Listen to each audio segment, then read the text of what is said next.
Shalom, shalom, frères et sœurs en Christ, et bienvenue à la Rhapsodie du jeudi 6 octobre 2022. Rhapsodie écrite par le pasteur Chris Oyakilome, et la lecture vous est offerte par les vérités de l'Évangile. Le thème d'aujourd'hui est exalter la sagesse. Et le verset de Proverbe 8, verset 1, qui nous dit: la sagesse ne crie-t-elle pas? L'intelligence ne l'est-elle pas savoir? Alléluia. Le pasteur Christ dit: la parole de Dieu est la sagesse de Dieu. Dans Proverbe 8, nous lisons l'appel de la sagesse. Au 18e verset, par exemple, la sagesse dit: avec moi sont la richesse et la gloire, les biens durables et la justice. Comment se fait-il que malgré cela, il y ait plus de pauvres dans le monde? C'est parce que beaucoup ignorent la sagesse. Encore, la sagesse dit: je marche dans le chemin de la justice, au milieu des sentiers de la droiture, pour donner des biens à ceux qui m'aiment et pour remplir leur trésor. Et cela de Proverbe 8, verset 20 à 21.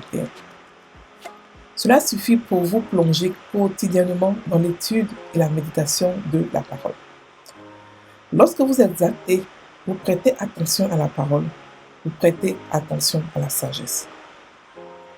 Malheureusement, beaucoup n'ont pas développé cette culture qui consiste à exalter la sagesse, pour embrasser et célébrer la sagesse. Comment exaltez-vous ou honorez-vous la sagesse? C'est en honorant la parole. Donnez la première place à la parole dans votre vie, faisant de la parole votre seul arbitre.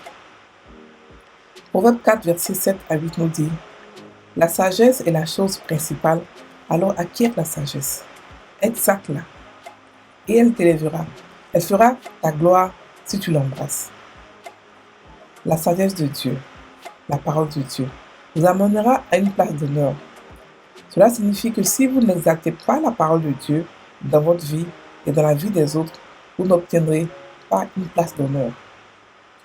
En outre, il est dit que la sagesse vous accordera la promotion. Ce qui signifie que si vous exaltez la parole de Dieu, vous aurez des promotions de la vie. Vous pouvez être promu au travail ou à l'école, ou être promu dans la vie, vient du fait d'exalter et de donner la première place à la parole dans votre vie. Décidez que vous honorerez toujours le Seigneur en honorant et en exaltant sa parole. Fin de la rhapsodie. Aujourd'hui, le pasteur nous parle de comment exalter la sagesse et pourquoi exalter la sagesse. D'abord, la sagesse, qu'est-ce que c'est la sagesse? La sagesse est l'amour de la connaissance, l'amour d'apprendre, mais pas n'importe quelle connaissance, l'amour d'apprendre la parole de Dieu, l'amour de chercher dans les paroles de Dieu, l'amour de comprendre, d'étudier, de méditer la parole de Dieu. C'est cela la sagesse. Et il y a aussi une autre définition que Dieu donne: le sage s'arrache des âmes. Donc Dieu aussi appelle le sage celui qui évangélise. Ça, c'est une autre définition de la sagesse. Mais dans ce contexte-là, il parle de l'amour de sa parole. Beaucoup de chrétiens cherchent à devenir, ils prient pour devenir comme Salomon. Mais nous, la nouvelle création, nous avons la sagesse plus que celle de Salomon. Pourquoi? Parce que Jésus est devenu notre sagesse. Et que Salomon était sage jusqu'à ce que Jésus apparaisse. Et lorsque Jésus est apparu, Salomon n'était plus le plus sage du monde. Jésus a pris la relève. C'est-à-dire que la parole de Dieu s'est personnifiée. La sagesse a marché au milieu de nous. C'était Jésus. Et c'est toujours Jésus parce qu'il est toujours vivant. Voilà, maintenant le pasteur nous demande de l'exalter. Il nous dit que comment... Parce qu'il dit la sagesse crie partout. Elle crie un peu partout. Parce qu'elle veut se faire voir. Elle veut nous donner la connaissance. La Bible dit qu'elle crie partout. Elle est au sommet des montagnes. Elle est partout dans les rues. Elle est aux portes, à l'entrée de la ville. Elle crie partout. Elle veut se faire entendre. La parole de Dieu veut se faire entendre. Elle veut que nous puissions bénéficier de tout ce qu'elle apporte comme cadeau.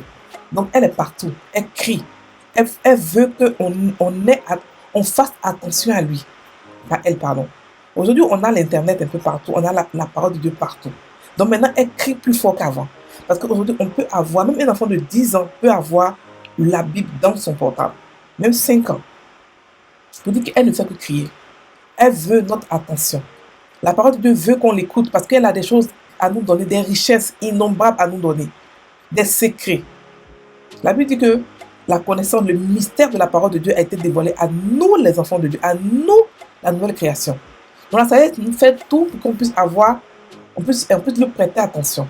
Mais nous, qu'est-ce qu'on fait? Non, on est partout dans les trucs qui n'ont pas de sens, les réseaux sociaux, les trucs n'ont pas de sens. Alors que la parole de Dieu, elle est là. Elle veut qu'on la cherche. Donc, nous devons les hâter, c'est la chercher. C'est avoir l'amour pour elle. C'est la chercher, avoir un temps d'intimité avec la parole. Frères et sœurs en Christ, on a reçu deux choses qui sont très importantes dans notre chrétienté, qui nous aident beaucoup. La parole de Dieu et l'Esprit de Dieu. Ce sont ces deux choses-là qui rendent Dieu Dieu. Lorsqu'il parle, son esprit agit. Et nous aussi, lorsque nous parlons sa parole, notre esprit, l'Esprit de Dieu qui est en nous aussi agit. Nous devons avoir une relation avec deux choses, l'esprit les plus importantes. La parole de Dieu et le Saint-Esprit. Sans ces deux-là, nous ne pouvons pas avoir une vie épanouie en tant que chrétien. Beaucoup de chrétiens jeûnent pendant des jours, alors qu'il y a un court chemin. La parole de Dieu.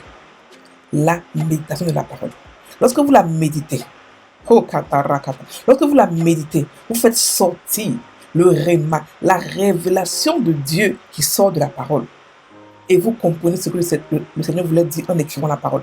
Et elle devient votre. Vous faites de cela, vous vous appropriez la parole. Et vous déclarez des choses. Et ces choses-là vont forcément venir à l'existence. Pendant que vous êtes rempli de la parole, pendant que vous êtes rempli de Dieu, vous déclarez des choses. C'est pour cela qu'il faut que chaque chrétien s'exerce à la divinité.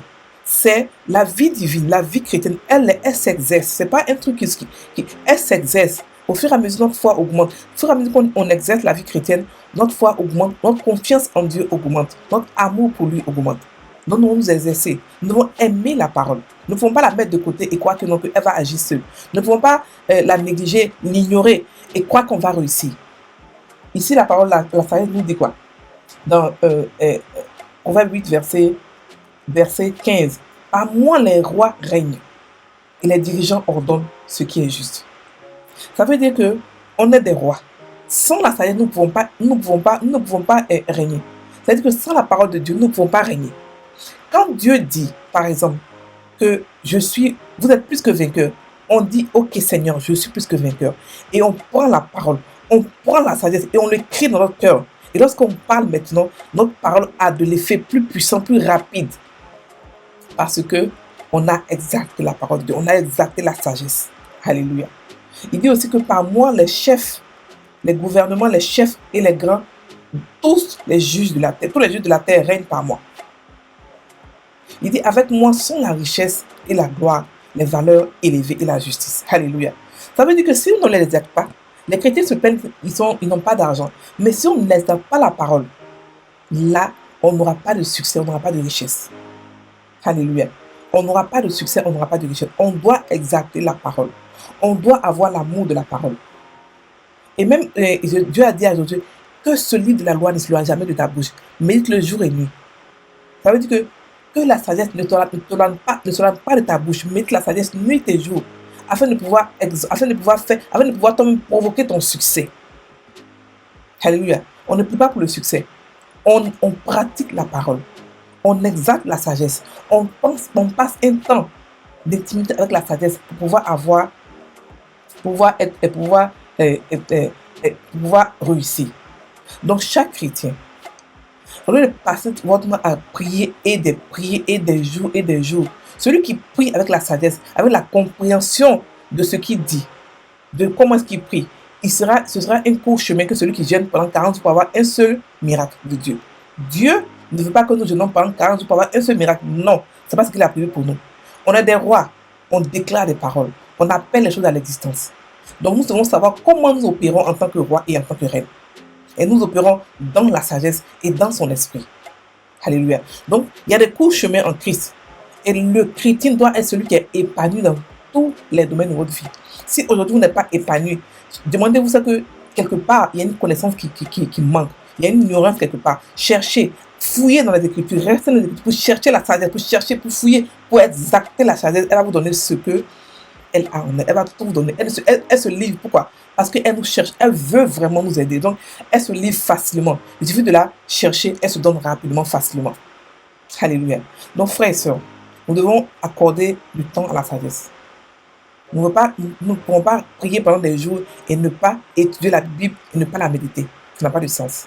Sur ces chaînes, on a un enseignement sur la méditation, sur comment méditer la sagesse, comment méditer la parole de Dieu.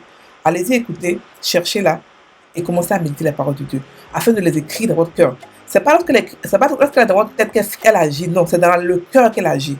Dans le cœur qu'elle commence à agir, parce que dans le cœur, elle change le cœur, elle vous change, à l'image de Dieu. Vous commencez à devenir encore plus que comme Dieu. Vous commencez à briller parce qu'on est des lumières. Nous devons avoir des temps d'étude biblique et des temps de méditation de la parole de Dieu. Alléluia. Celui qui est chrétien, ce qu'il peut faire toute la journée, il prend au moins un verset, chaque 3 ou 4 heures, ou chaque 5 heures, ce qu'il veut, méditer la parole de Dieu. Ne serait-ce que 10 minutes. Ne serait-ce que 10 minutes, chaque 3 heures, chaque 4 heures, pour la méditer. Une parole par jour. La Rhapsodie nous donne l'opportunité de pouvoir méditer au moins un verset par jour. Vous prenez le verset de la Rhapsodie, vous commencez à le méditer. Et vous allez voir que vous allez commencer à avoir des promotions. Vous allez commencer à vous sentir, vous allez commencer à agir en tant que Dieu, en tant que roi dans le monde qui vous appartient, où vous avez reçu la domination et le règne. Frères et sœurs, ne restez pas ordinaires. Nous ne sommes pas ordinaires. Régnons du point de vue de la sagesse, du point de vue où Dieu nous a placés depuis à ses côtés, depuis Sion, avec la parole de Dieu, avec le nom de Jésus et avec le Saint-Esprit. On n'est pas ordinaire, on ne peut pas rester ordinaire. Alléluia. Donc nous devons donner à la parole de Dieu la première place. Décider, c'est une décision. Je prends la décision de aimer la sagesse, de pouvoir aimer la parole de Dieu, de pouvoir l'étudier tous les jours, de nous donner un temps spécial pour pouvoir l'étudier. Et Dieu se découvre, elle se fait découvrir, Lorsque vous découvrez qui vous êtes en Christ, vous commencez à le méditer, pour pouvoir réellement être conscient de ça permanemment et commencer maintenant pour que ces bénédictions puissent agir dans votre vie. Sans cela, vous allez être des chrétiens frustrés. Vous allez croire que tout ce que nous on dit ici, c'est n'importe quoi. On le dit parce qu'on l'a testé. Et parce qu'on l'a testé, on a eu des résultats, c'est comme ça qu'on le dit. Vous aussi, vous pouvez le tester. On n'est pas des chrétiens spéciaux. Aucun de nous dans le corps de Christ n'a des dons spéciaux pour dire que non, il est spécial devant Dieu. Non, Dieu ne fait acception de personne. Mais c'est sa parole qui fait la différence. C'est ce qui, sa parole nous relève, qui fait que d'autres sont plus épanouis que d'autres. Ne restez pas des chrétiens frustrés. Ne restez pas là à vous plaindre de tout ou à vous plaindre que ceux qui sont épanouis sont des menteurs. Non. La vie chrétienne, la vie divine, la vie éternelle, elle commence maintenant. C'est maintenant qu'il faut commencer à enjoy la vie divine, la vie éternelle qu'on a reçue. Alléluia. On va maintenant passer à la confession. Je m'immerge dans la parole. Ainsi, ma vie est l'expression de la sagesse de Dieu.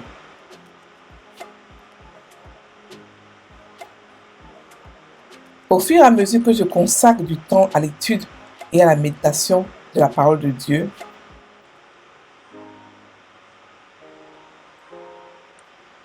je connais mieux le caractère du Père. J'ai une profonde connaissance de sa volonté parfaite. Et je marche digne de lui. Lui étant agréable en toutes choses. Alléluia. Frères et sœurs en Christ, passez une très bonne journée, soyez bénis.